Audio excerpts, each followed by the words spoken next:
Hello and welcome to Let's Talk Sports. I am Ralph Labella. And I'm Ron Sen. Well, it's a soap opera every day on Lansdowne Street, home of America's most beloved ballpark.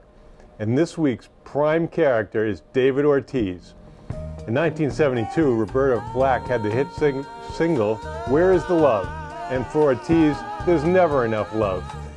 He's the face of the franchise. He makes $14 million a year. Everyone loves him, but I guess he gets no respect. No. Well, he's upset about not getting that 2-year contract. They gave him $14 million. If he was in the open market, he probably would have got $7 million if the Red Sox weren't bidding. But it's all about respect for him. The numbers he's put up over the last 7, 8 years, tops in baseball just about with Pujols, and he feels he deserved the 2-year contract. You know, I could see it with a player like him. You feel good about yourself and you know you have another year. When knowing that this may be his last year with the Red Sox, you know, he's not as comfortable. He does have the numbers. Well, it still gets back to market value. And Ortiz gets $14 million this year, puts up big numbers. He's got 10 home runs, has 30 RBIs in 44 games. He's on a pace to hit about 35 homers, 115 RBIs. He'll still get his money. So he'll make more money getting 2 one-year contracts than he will with a 2-year contract. Now today, one of the writers was writing that they should give him a 2-year contract. Well, you know, he's done a great job. He changed his body, maybe found some other vitamin pill that's helping him. But, you know, I just don't see what his beef is. Yeah, but as an athlete, Ron, when you've been playing for the same team, it's different. It's different knowing that I play with the Red Sox. I've had great numbers over the years. We've won 2 world championships. And now I want a 2-year contract. My stats were real good last year. They've been great. It's about respect. Other teams aren't going to give it to him because he didn't put the numbers up for them. He put the numbers up for the Red Sox. So he's figuring, I put the numbers up for you guys. You give me a 1-year contract. Even though I would have got less money this year with another team, I wanted the 2-year contract. I think you disrespected me. And I could see his point of view. I understand. But in the long run, he's going to make more money because he took a 1-year contract. Now, Welker's case, the argument's been made at the national level that, number one, Welker doesn't have the same value to other teams as he has to the Patriots. And number two, he's 31 years old. And even though he's been very productive thus far, receivers tend to have a precipitous decline once they get past 30. You know, obviously the speed and quickness goes down. They take a lot of hits, although Welker does not take a lot of hits. Well, you look at him. He was definitely underpaid the last 4 years. Oh, definitely. With the Patriots. The numbers he put up the best numbers in football. What was he averaging, $2.5 million over those times? Other receivers were making $8, $9, $10 million. Johnson's making over $10 million now. A couple of other receivers got contracts over 10. The Patriots are looking at it saying, well, we're not going to give him a 3-year contract because his numbers are never going to be like they've been. But, you know, Welker's looking at it, his camp saying, hey, he was drastically underpaid the last several years. You know, we want him to get paid with the top receivers, and they're not even looking for the top money. They're looking for $20 million guaranteed over a 3-year contract, $20 million guaranteed. The 3rd year, if his numbers are still up there, he'll make that money. Probably end up making $27 million if he has his first 2 years are successful. So that's the way he's looking at it. But he's also looking at it that he's making 3 times the money this year, making $9.5 million. So he's not going to sit out. Well, as Ty Law would say, a man's got to eat. Now, Welker must have a big appetite. But yeah. As for the Red Sox, as everyone knows, they're a Fortune 500 team. The players get paid a fortune, and they play 500. They're 22-22. Granted, they had a terrible start. They've had a lot of injuries, but I'm not really interested in apologies. Wizziati, what you see is all there is. The Red Sox are a 500 team, tied, well, actually they're last in the AL East right now, and the apocalypse upon us. The Baltimore Orioles are in first place. Yeah, I'm a Yankee fan. I'd love to gloat about the Red Sox, but the Red Sox future is so much brighter than the Yankees' future. The Yankees right now, they're going backwards. I mean, I told you before the season started, I said they just didn't understand the situation they were in. Cashman didn't understand, and they're just going to keep going down. I mean, you look at the team, and they're not a strong team. They may end up in last place in their division. The Red Sox, I think they got it going now. As a fan, a Yankee fan looking at the Red Sox, the pitching staff's starting to come together. The starting pitching's better than the last 2 weeks than they've been all year. They've got enough hitting, even with the 3 stars out, although Euclid is back. And they're finagling that now by bringing, I don't think if it's a good move moving Gonzalez to right field. Well, the Red Sox have always been in the sabermetric camp with Bill James as a senior baseball advisor. As everyone knows, James emerged from a warehouse guy in Kansas to a baseball aficionado with using statistics. And one of the key statistics that the Red Sox use or developed is the strikeout to walk ratio. Strikeout to walk ratios that are high, for example, in his best years, Papelbon was at 9-1, indicate superior power metric, ability to get people out via the strikeout, and command with low walks. Now, at his best, Papelbon was about 9-1, and then when he trailed off, he went down to 3-1. On the whole, in the American League starting pitching, the strikeout to walk ratio is about 2.2. The Red Sox, with their fantastic starters, are about 1.67-1. And there's 2 reasons for that. They both start with B. First is Daniel Bard, and second is Clay Buchholz. In Buchholz's season, he's been 1-1, and he's been basically terrible. I don't know if he's hurt or what after his back injury. Bard, in his last 5 starts, has twice as many walks as he has strikeouts. He's either afraid to attack the zone or he's trying to conserve himself to go deeper into the count. But either way, he's been less than mediocre. In fact, I would like to see the Red Sox unload the guy because he might be a nice guy, a smart guy, an educated guy, but he's gone from a fireballing setup guy to a mediocre starter who's unwilling to throw fastballs and can't throw strikes. Yeah, but in baseball, Ron, I've said it, I've been saying it a ton of times. Baseball has like 6 different seasons. I'm always saying that, but it's true. You're going to see the Red Sox, they started off bad. They've got it going now. They may go into another slump because they do have players out, good ball players out, but as the season goes on, they're going to get into a streak. I mean, they just have too much talent. And if they get healthy, Ron, they could be the best team in baseball. They need to get healthy. Certainly Daniel Nava is not going to hit 350 the rest of the season. I like the guy because any guy who goes from basically semi-pro minor league baseball to the majors and has any kind of success is practically miraculous. But in center field, they have Marlon Byrd. I do not understand this at all. To me, he's a mediocre defender. He can't throw, and offensively, he's got a pretty weak stick. Baseball is a sport where people are more than willing to give these aging veterans an infinite amount of shots. Now we have Scott Pasednik. Thank God I didn't say anything terrible about Pasednik. He comes in and hits a home run, his first home run in 2 years or something. But Nava could have a big year. I mean, he's matured. I mean, that 1 year, last year, really gave him a lot of experience. He's been hurt a lot, which has hurt him. But he looks good up at the bat. But I mean, I look at that team, Ron. I mean, they could get going. If I was a Red Sox fan, I'd be real confident. I mean, I look at both teams. The Yankees, they're definitely going backwards. The Red Sox, they have too much talent to go backwards. I mean, I think they're going to finally realize, what it means to be successful and go for it instead of falling apart like they did last year. And then Beckett, I think Beckett's learned a big lesson. I think you're going to see big things from him the rest of the year. And the starters, they still have one of the best starting staffs in baseball. Well, I think that remains to be seen. Felix Dupont is one of the leading strikeout guys in the American League as a left-hander. If he can be more economical with his pitches, he really can't go beyond 6 because he has to throw so many pitches. But he's been very effective. Still like Lester, I still have trouble with viewing him as an ace in the sense that he's not really pitching consistently as much, but he's been a slow starter in the past, so I understand that.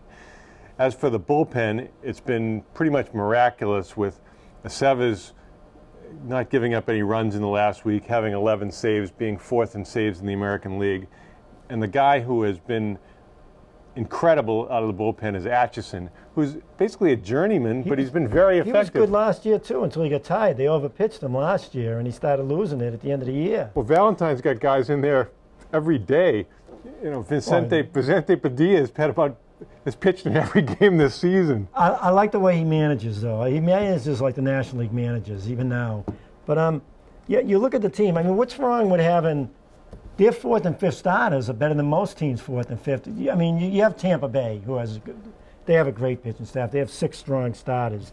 But the Red Sox, I mean, you look at that pitching staff, again, Lester and Beckett are the keys. I mean, Lester listened to Beckett too much last year, and he lost his composure in a lot of games. He acted like Beckett pitching, which killed him.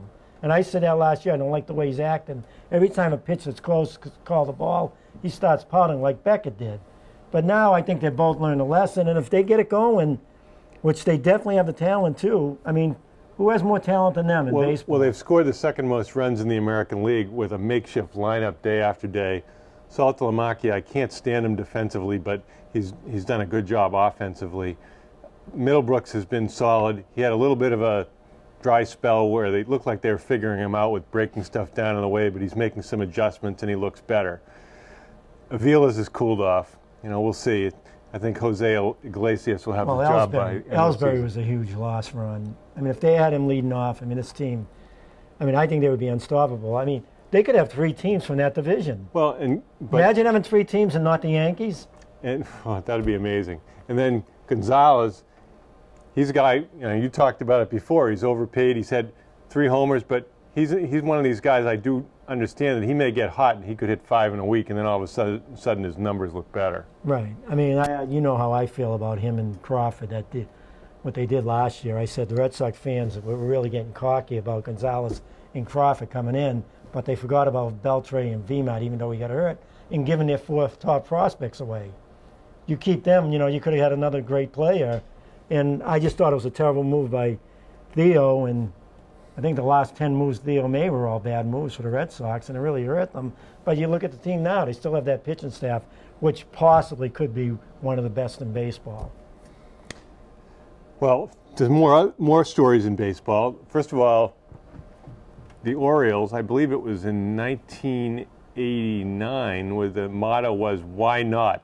And the Orioles have to feel pretty cocky that way now with Dan Duquette as the general manager, and they even have a better record than the Texas Rangers, which almost seems impossible. Yeah, they're playing good ball, but they're not going to stay up there. My prediction is Tampa 1, Red Sox 2, Orioles 3, Toronto 4, Yankees 5 in that division. And those top 3 teams in that division will make the playoffs. Well, the one statistic that can be very telling is plus-minus, number of runs scored versus runs allowed. And the team in the AL, which team do you think has the highest plus-minus rating? I'd say Texas. Well, I mean in the AL East. Oh, the AL East?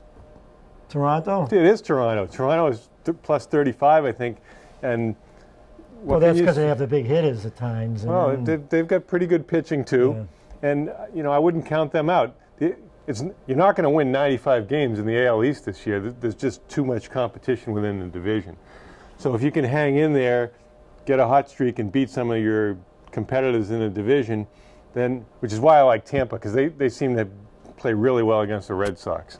Yeah, I mean, Tampa, plus it's like they have scrappy players. I mean, everybody who plays for them is scrappy. I mean, no stars. They come up with big hits. They run the bases well. They're very good defensively. The problem Baltimore has is they're not good defensively. Oh, they're horrible. They're probably the worst team in baseball defensively. Yeah, Hardy's pretty good. But and the other thing which was interesting the other day was, I don't know if you saw the play where Middlebrooks forced the balk. So, you know, I can't remember who the starting pitcher was, but he gets in the middle of the windup and Middlebrooks breaks like it's Little League from third, and the guy speeds up his delivery. Yeah, and they called him for a balk. Obviously, the Red Sox are the league leaders in balks. But other stories that are kind of remarkable, Albert Pujols continues to look really tough this year. He's had 4 home runs, not being very productive. When Mark Zuckerberg lost $2 billion the other day in Facebook stock, I read one sports writer wrote, that's 8 Pujolses. He has 9 more years. 9 more years after this. They don't even know how old he is, Ron. Well, they don't know. He could be like 35 years old. And you see, so you know, the player I like to watch right now is Bryce Harper, 19 years old, outfielder for Washington Nationals. He's had 3 triples in a week. The kid, really fast, good defensive player. Cole Hamels hit him intentionally the other day, got an extra game suspension. Well, you heard what Middlebrooks said about him. He played with him last winter, I told you. He says he's the best baseball player he's ever seen, talent-wise. So it's going to be fun watching him play. There's a lot of good young players. Well, it's really always intriguing to see young players. I don't really mind seeing the Red Sox bring some guys up from the minor leagues, just as we like the Celtics. Yeah. We like to see young guys. Give them a chance, see what they can do. Yeah, we'll talk about the Celtics a little later, but you're right. They should, you know, and a lot of coaches don't like to do that. Well, that's enough baseball for now. We'll be right back with our next segment. Athlete Training Tips by Athletic Evolution, giving you the edge.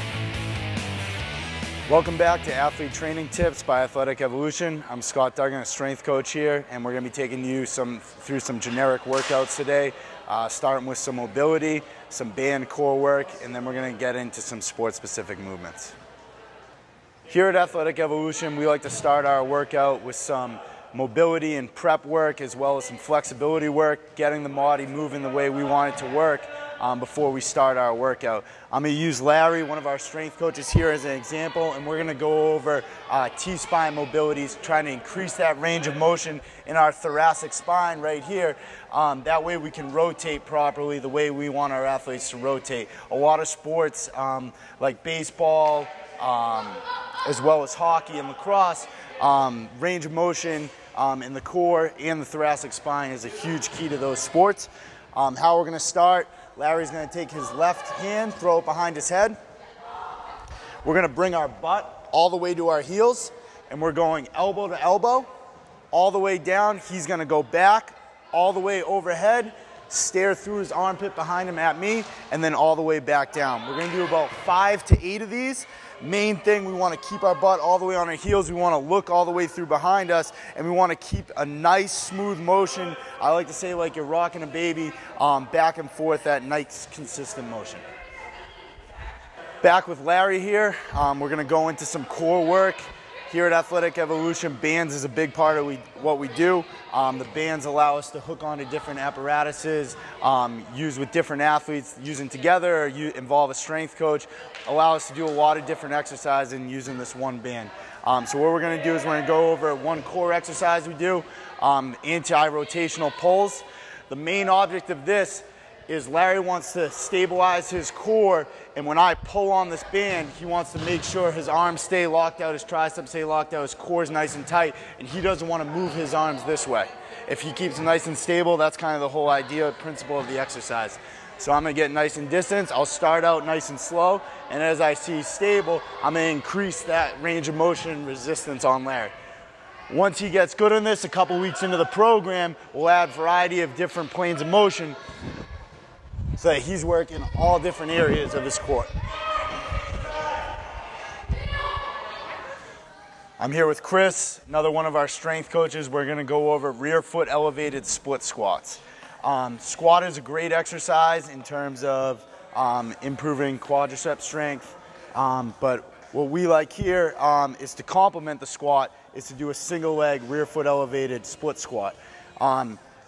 Big principles on these is when you're playing a sport, most sports, you're only on one leg at one time. So we want to, establish that strength, establish that stability in one leg, because that's where our athletes are going to be competing most of the time, on that one leg.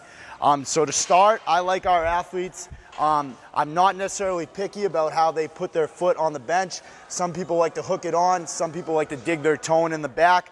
I don't have a real strict preference on that. I like our athletes to start from the ground. That way we know our heel is underneath our knee. The big thing we'll see is athletes' knees come out over their toes and get that positive shin angle. We want that knee right over our heel. One, so that we aren't, putting a lot of stress on our ankles, but two, so we're sitting back and activating that glute in our squat. So we're going to stand up, nice and easy, all the way up, extend that leg, all the way back down. We want a big chest, shoulders back with the dumbbells. Main thing here, we want to sit back on that heel, push our butt back just like we were on 2 legs in a squat. That way we're bringing that glute into it, keeping that shin angle from not being positive.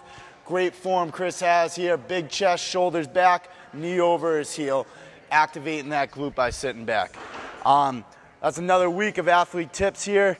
I'm Scott Duggan. This is Athletic Evolution. Thanks for tuning in with us. Athletic Evolution staff of energetic, motivated, and certified professional strength coaches will help you get to the level you aspire to achieve. At Athletic Evolution, it starts with a purpose and ends with your success. Visit our website or drop into our training facility at 78B Olympia Avenue, Woburn, Mass. Athletic Evolution, giving you the edge. Ron, where's Lou? Well, I heard Bob Kraft said he wants him on Let's Talk Sports for life, but he's going to have to be a team player if he wants to show up here again. Oh, here he is. Okay, my rant for the day. What do you want to talk about? The Patriots? Draft is over? Minicamp hasn't even started? What else? We can talk about the Bruins.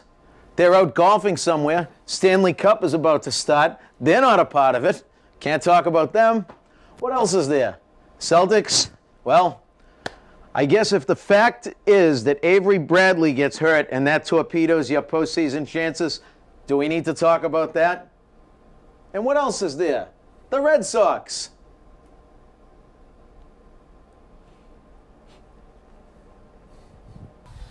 Hey, this is Paul Rabel from the Boston Cannons, and you're watching Let's Talk Sports. Welcome to tonight's sports conversation. With us tonight is Matt James from the playoff-bound Melrose boys lacrosse team. Welcome, Matt. Hey guys, how's it going? Tell us a little bit about your season. It's been a great year. Finished up 13-7.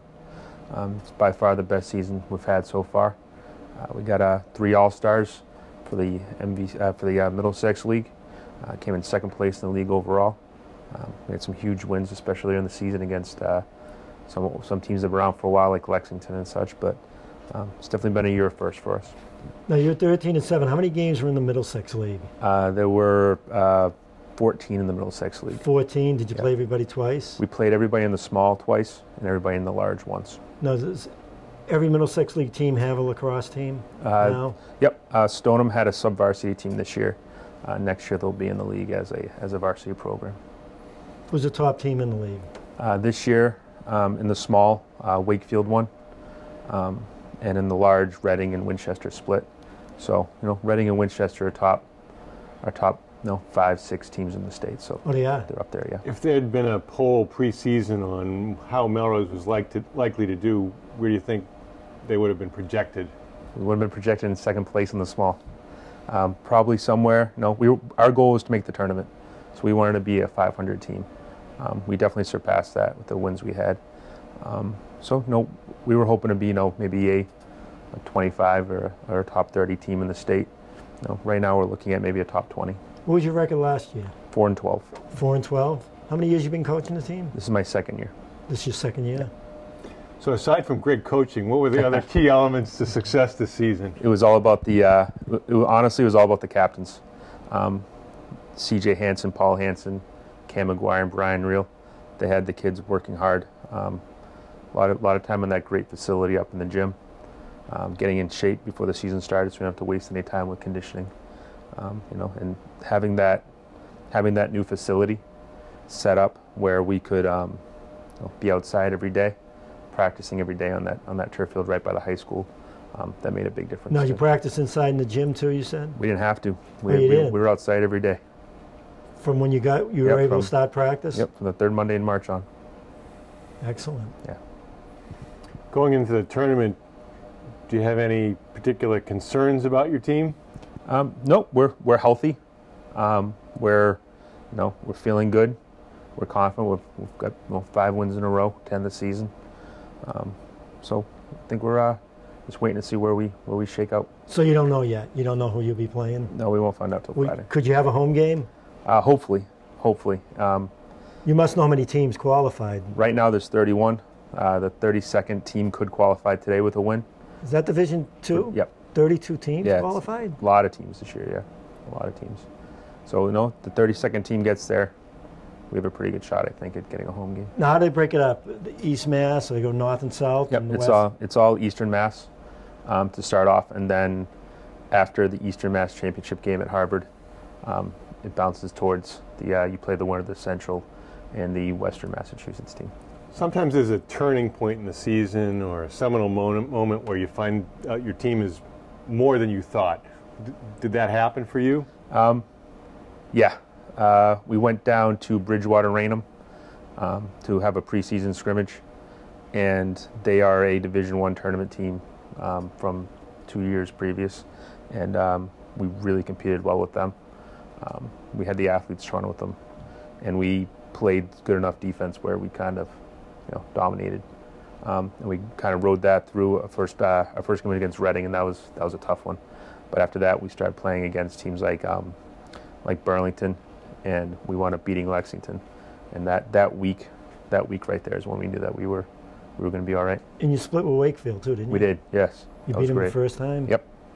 Second what are the time. scores? What were the scores in the game? We beat them 11-10, and then they beat us 19-9. Now, is there one area you have to really work on? One area you're looking at? We struggled playing on grass, honestly. Really? Playing on grass was tough. Got spoiled by the turf. But no, we got better. We played a couple games instead on grass. We've done much better. Are the tournament games on turf? I hope so. Now, what do your defensive players play when you say on a draw? What do you have them lined up? Well, we like to mix it up a lot. We like to put our best ground ball guys on the wings. And sometimes we have Nick Upchanis take the draw. He's one of our down low poles. Another football player. Yep, we have a lot of football players. I'm very lucky with that. You have Anderson too, right? Yep. Some terrific athletes. Yeah, Dean came out. This was Dean's first year playing with us. Is? Yeah, and he got really good, really fast. What separates the top teams from the next level? At this point, it's just it's experience and lacrosse IQ. It's the amount of time that we have to spend explaining little nuances that the other teams can just kind of have their kids understand and do, and that's pretty much which keeps us right in that second tier right now. Now, how long have they been playing? When did they start, especially with lacrosse? Do you have players that have been playing since they're middle school? We're at that point now where the freshmen have played straight through since they were in fourth grade, and this freshman class is the first group that's really played from the time that they were little kids all the way up. Some of the older kids picked up the stick when they were freshmen. Someone like C.J. Hansen and Paul.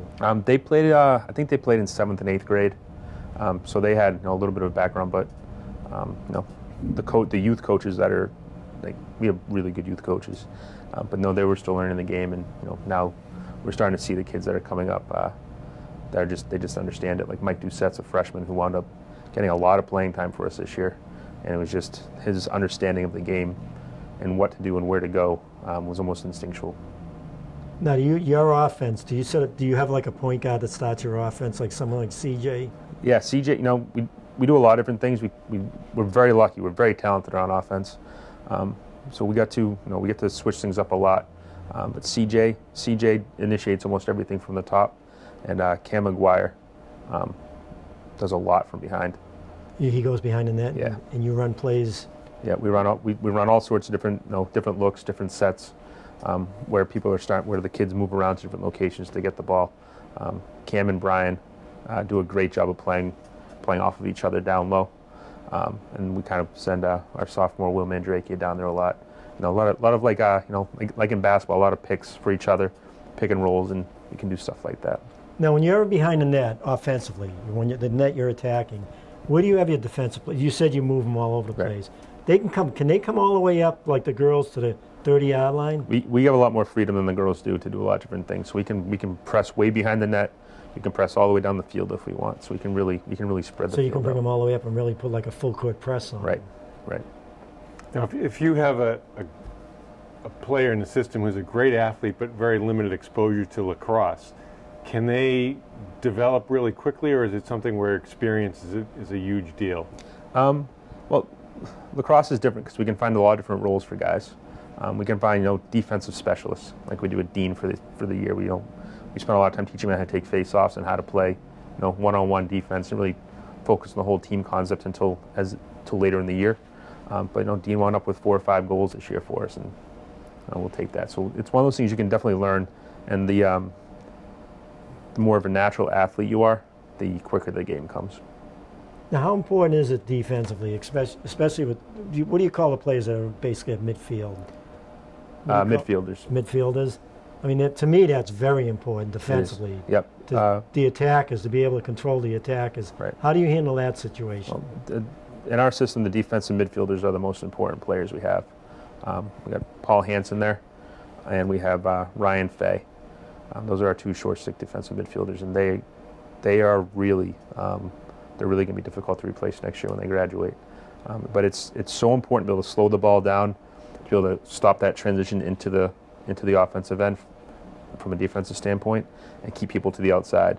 And you got to be fast, you got to be strong. You have to be smart to be able to do all those type of things. Do any of your players tell you that, geez, football really helped me in this game? Yep. 2 sport athletes, 3 sport athletes really pick up. I mean, I'm thinking about cornerbacks and safety. Yep. Playing those positions and staying with the attackers. Yeah.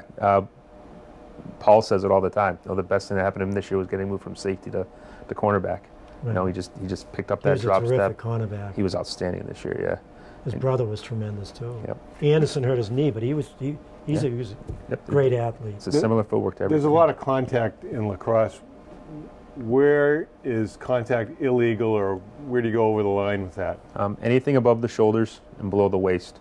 But we're coaching the kids to hit lower, to kind of really focus on that torso now.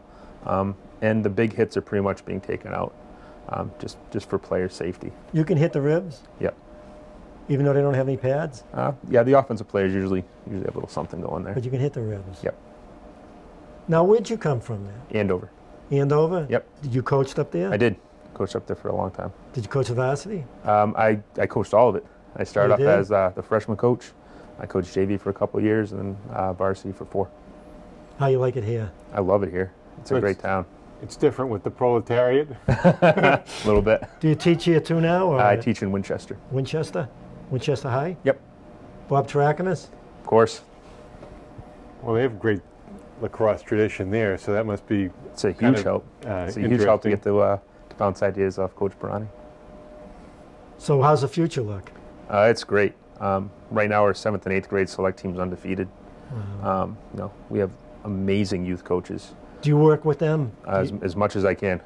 So do you know the kids? I know a lot of the kids. That's great. That's huge. Yeah, we've had really good attendance with that youth program at the games. Kids are pretty comfortable. It's so critical for coaches to go and meet the younger players and really recruit them into the program. Yep.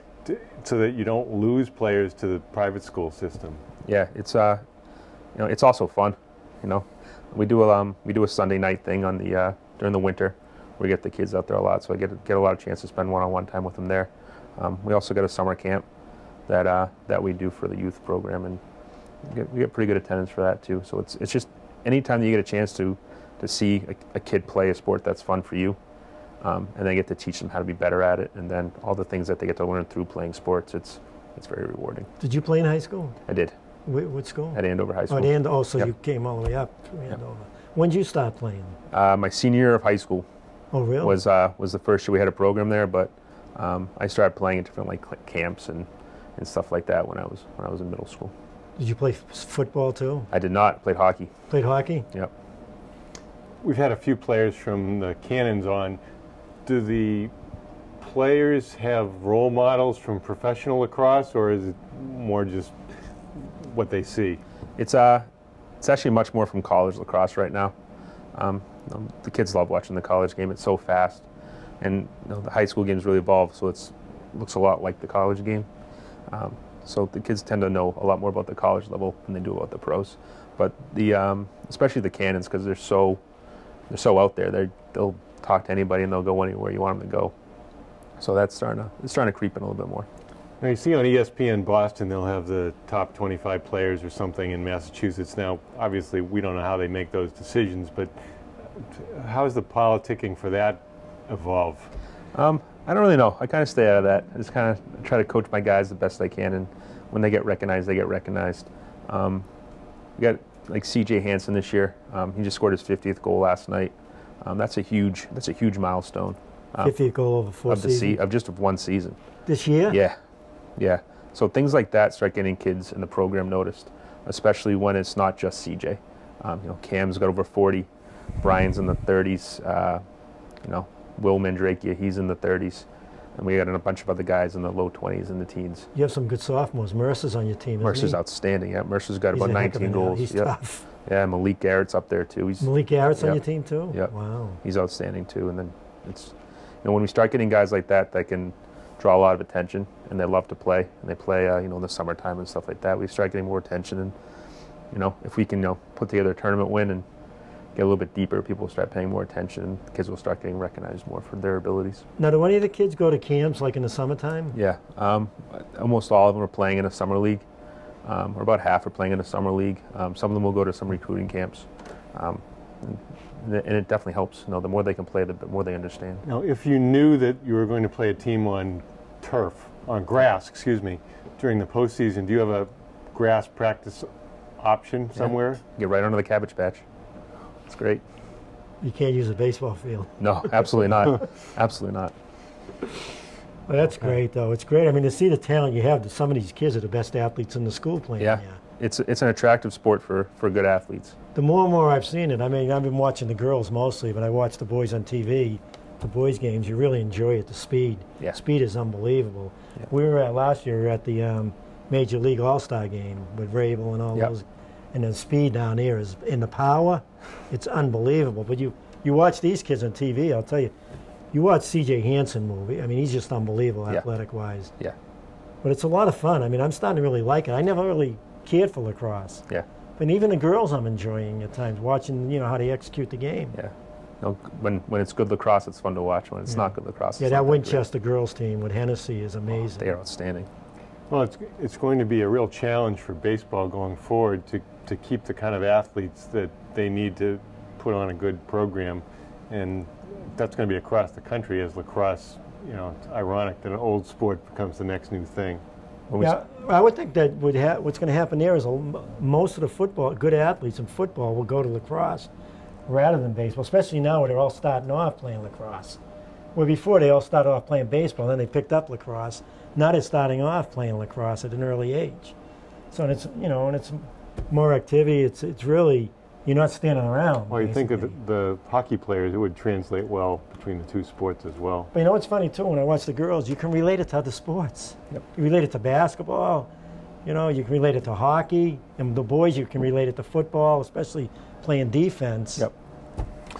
Well, thanks for joining us, and we look forward to Melrose's appearance in the postseason. Great. Thanks for having me, guys. Coming in. On and off the court, Visionary Basketball Group delivers programs that empower players with skills for athletic and personal success. Our players undergo learning experiences that position them for positive lifelong achievement on and off the court. With a year-round training philosophy, VBG can assist you in reaching your full potential as a player with conditioning, basketball fundamentals, position-specific training, and skills and drills taught by the best coaches in New England. For more information, visit our website at visionarybasketball.com or drop into our new athletic performance center located at 152 Tremont Street, Melrose, Mass. VBG, complete your vision. It's May, and it's football season already. Off-season training activities began this week. The Patriots have been pretty active signing players. With players slotting, it doesn't look like there's going to be a lot of holdout action. I think the Patriots have signed everyone except for Dante Hightower and Jake Paquette. Yeah, they just signed Jones. Was it yesterday? Right, yesterday. That's big. Matter of fact, I was talking to a person who went to Syracuse and watched Jones play, went to a lot of the games, and he said he's lightning fast. Lightning fast. Teams double-teamed him a lot this year, so that'd be great for the Patriots with all the other talent they have, especially at linebacker. Well, hopefully they'll have another Pierre Paul-like players to combat what the Giants have done. Yeah, but I mean, you know, like another thing I read in the paper, they picked the Green Bay Packers and the Patriots as the two most talented teams in football over the next 3 years, they're saying. Right, I saw that. They had the Packers #1 and the Patriots #2. Yeah, and they used a number of criteria. You know, #1, I think, was coaching stability, and one thing the Patriots definitely have is coaching stability. McCarthy's good, too. He's a real absolutely. good coach. The one thing about, compared to any other sport, you don't hear any player X says this, and, you know, Belichick is never painted into any defensive corner. Remember, who was the guy, the linebacker, was it Thomas a few years ago? The outside linebacker. Oh, yeah, Thomas. Adelius Thomas. Adelius Thomas. So, you know, he shows up late for practice and he's gone. Well, the whole team, you know, he was really bad with that team, and he got other players to go in his direction a little. Belichick straightened that out right away. But when you have a Brady, Ron, and you have that, especially that offensive line, and Will Falk, they'll straighten things out pretty quickly. Well, and then the craziness, the NFL, a PR move, they're mandating thigh pads and knee pads. What is that? They're going to make up for the concussions? Right. It's like saying, oh, you have to get your teeth checked before the game. I know. Who cares about the thigh? You're not worried about that. Well, I remember when Earl Campbell was playing, and he had Earl Campbell of the 36-inch thighs. They had these hard plastic thigh pads, and defensive backs would say, it's awful when Campbell hammers you with a thigh with that pad on top of it. But the one area, Ron, when people say, the quarterback should wear a dress now, people don't realize when you really look at the game, quarterbacks are totally defenseless when they're going back to pass. When they're in the middle there and there's players coming at them and they're looking to throw the ball, they're defenseless. So you have to have rules. You can't come up and go at their knees or go at their head. I like that rule, especially, and then ends, going out for passes, Ron. They're going up in the air to catch a ball. They're defensive. They can't go on the offense against a defensive back. Right, and when you see players launching with their helmet at defenseless receivers, you can see how it's serious injuries. And obviously Patriots fans remember the late Darryl Stingley, who got laid out by Jack Tatum, had a spinal cord injury, and spent the rest of his life as a quadriplegic. Right, and again, he was totally defenseless. He's looking at the ball, guy comes up and whacks him. Now, another interesting area to examine came up this week in a magazine our online magazine called Outsports.com, and they interviewed NFL players and asked them about whether they'd be willing to play with gay players. And Javon Curse, formerly of the Titans, basically said, I probably have played with gay players, and it's no issue to me what anybody's lifestyle is, as long as they're being a productive, good teammate, working hard, and contributing to the success of the team. Yeah, most people don't even care nowadays, Ron.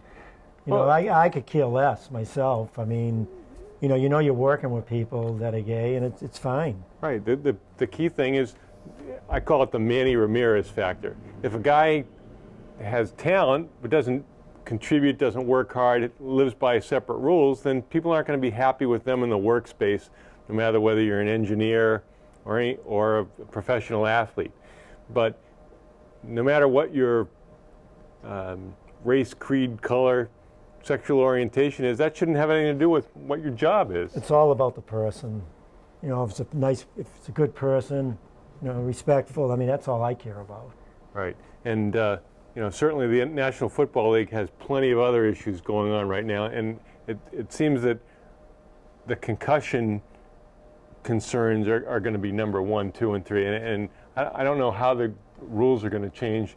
They talked about getting rid of kickoffs. No reason drafting a kickoff returner if you don't have kickoffs. Right. What gets me to, Ron?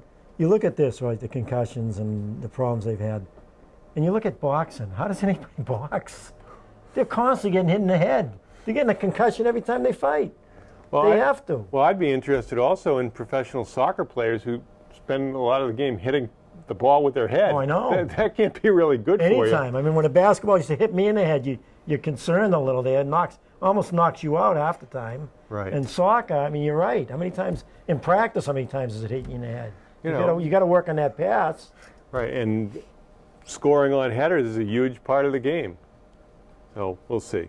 Now, obviously, we talk a lot about basketball, and we try to share a little bit of our knowledge about inside basketball, including scouting. Now, scouting is essential to professional basketball and often to college basketball. Probably the exception was John Wooden's UCLA Bruins back in the 70s, who had so much talent. Wooden just said, we do what you do, you do what you do, we'll beat you anyway. But for the most part, it's at our level, there is no scouting, and at high school, it's quite selective.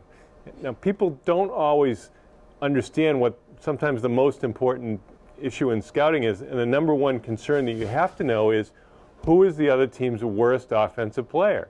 Because if you can identify him or her, then you can use their defender to help, and that helps shut down what the other team really wants to do. Well, we talk about that in our games, and our girls understand that. That's the one thing we talk about is that, well, they're going to be 8th graders this year.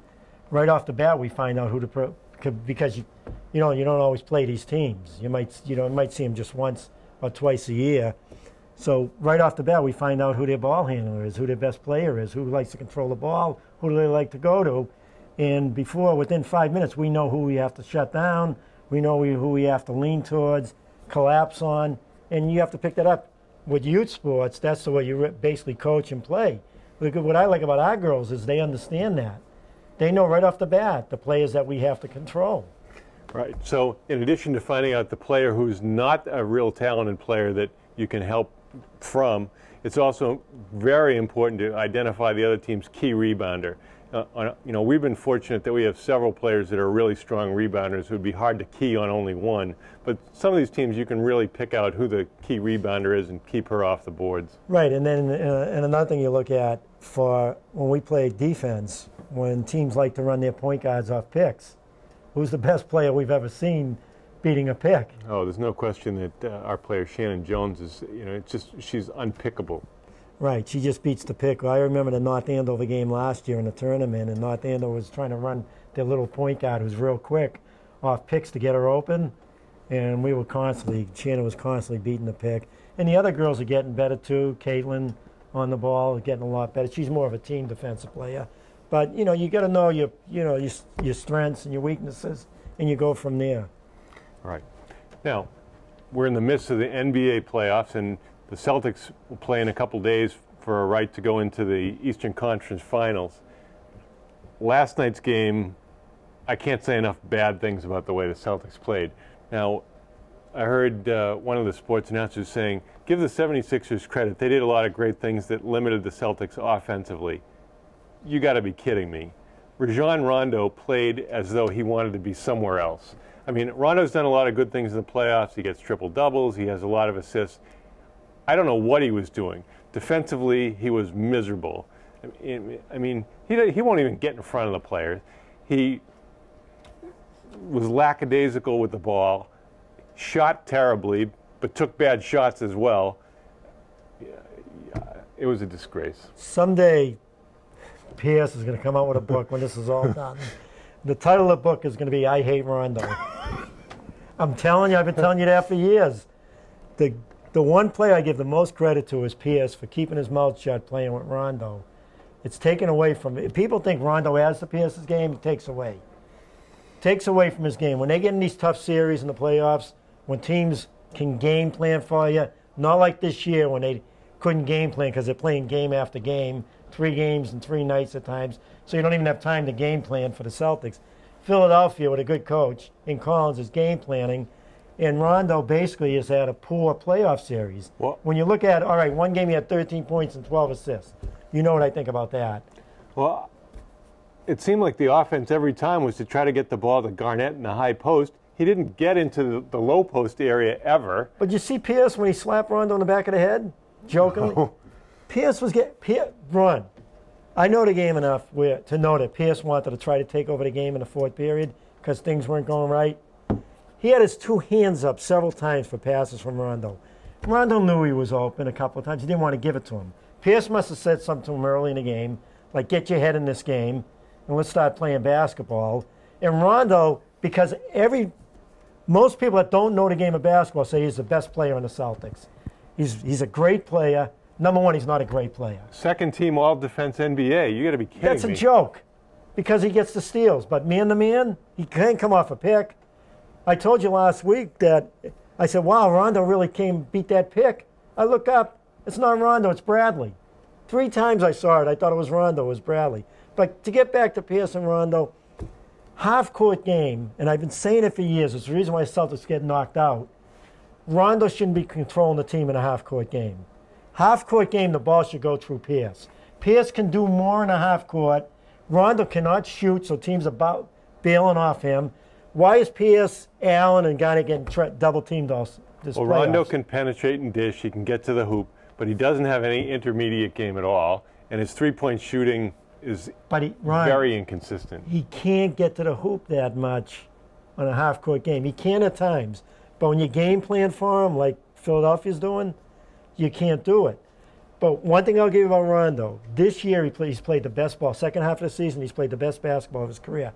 I really believe that's because teams haven't game plan because they don't have time to, with the schedule being so tight.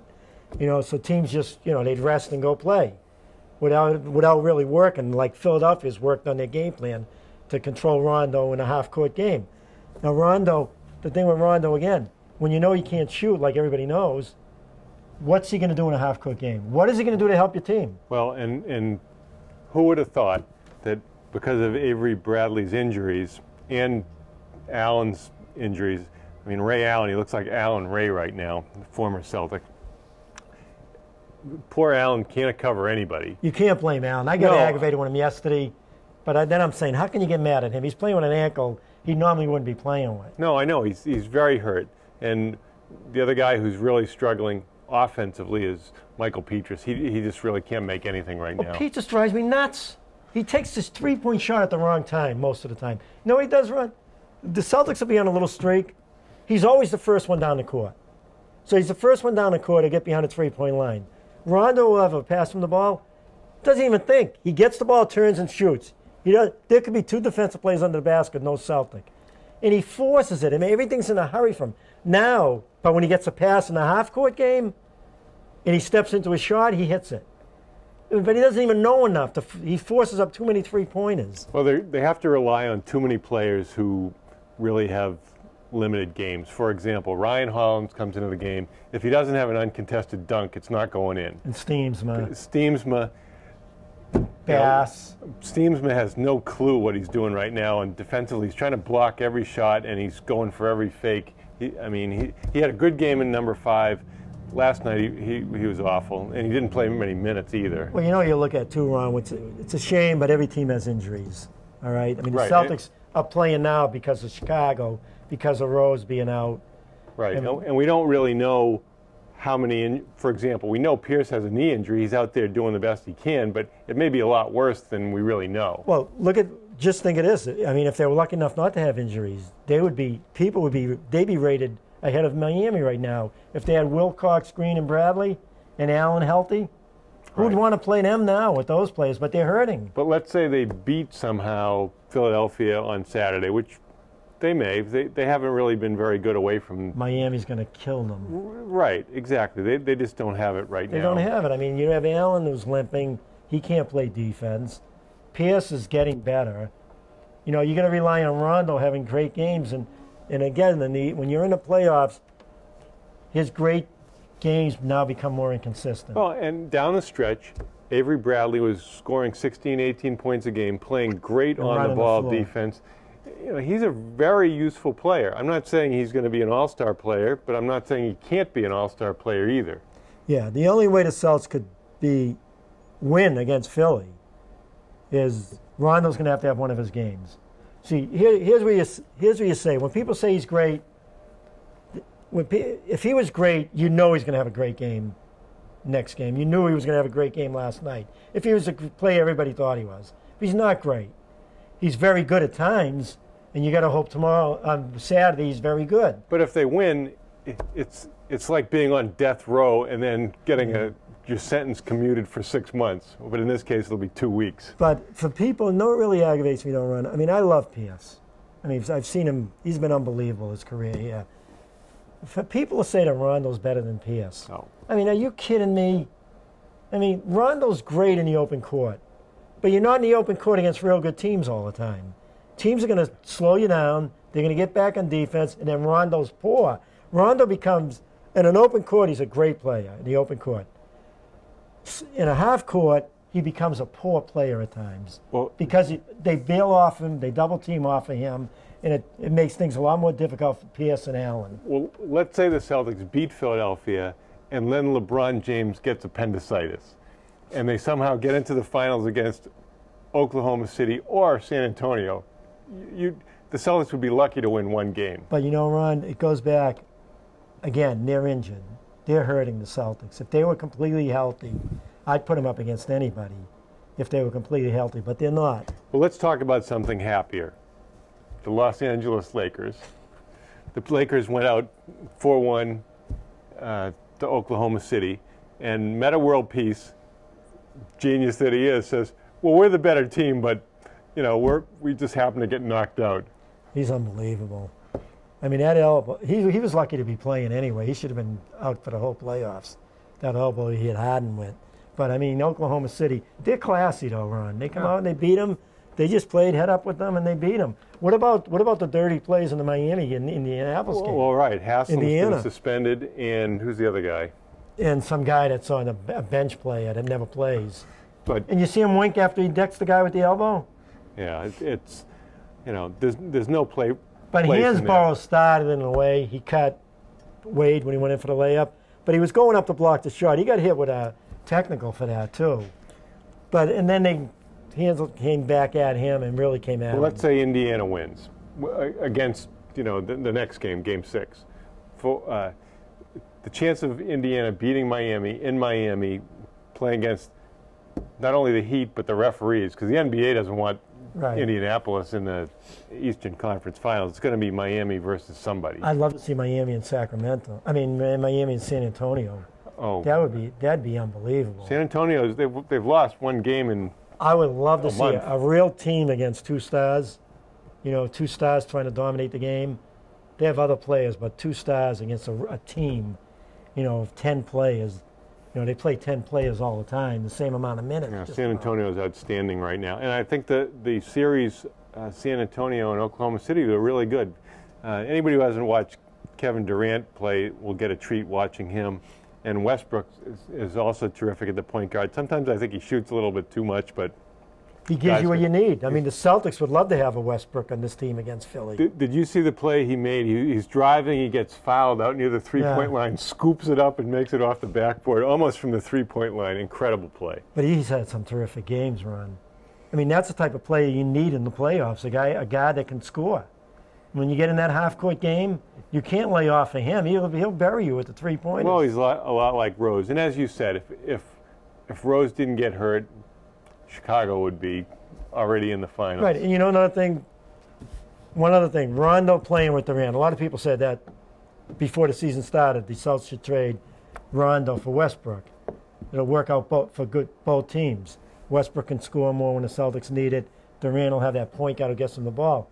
People don't realize, again, you get in the tough playoff series, when they slow down the game and play the half-court game, where's Rondo's guy going to go in a half-court game if Durant's playing with him? They're going to be doubling up Durant every time. Westbrook's man's not going to leave Westbrook to go double up on Durant. Rondo's man would. That's the difference. People don't realize that in the playoffs, in a half-court game, you need that point guard who can score, like Rose, like Westbrook, like Paul, like what's his name for New Jersey, Williams for New Jersey. What you see that's so different in playoff basketball that is taught, first principle, there are no layups.